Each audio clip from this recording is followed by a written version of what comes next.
अच्छा राम, ई बतावा हम तहार के हई? कितना प्यार बा तोहसे, कौना लब से कैसे बयां करी। महसूस कर हमरा एहसास की गवाही कहाँ से लेके आई।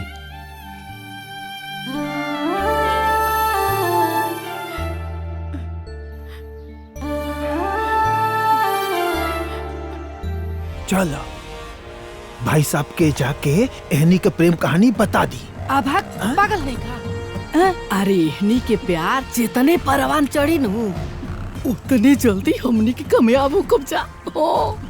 कैसे? इस सब रहुआ हमारा पे छोड़ दी, फिर देखते जाई।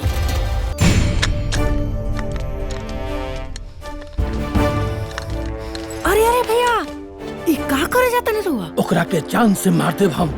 जान थाली में खाता वही में छेद करता हूँ। अरे भैया जोश में होश मत कमाई रहुआ, पहले सच्चाई जानल जरूर। हाँ। वैसे भैया ताली एक हाथ से ना बाजेला। हमार बेटी मासूम बिया, ओकरा का मालूम बा ना छो। माना ताली भैया, लेकिन अपना सिक्का के भी ना परखल जरूरी। हाँ। कहीं ऐसा तो ना कि अपने सिक्का में खोट होके। रागिनी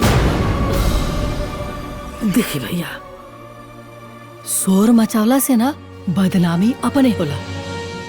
रहुआ एगो काम करी, रहुआ आंगन में जाके इंतजार करी, हम किरण के भेजा तनी। बाबूजी,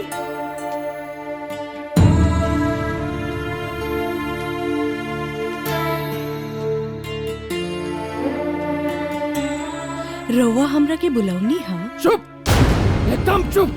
बहुत हो रहल बा।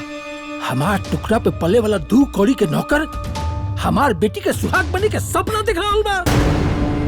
बाबूजी, हम राम के बगैर अधूरा बानी। हमनी के 2 गो जिस्म एगो जान है जा।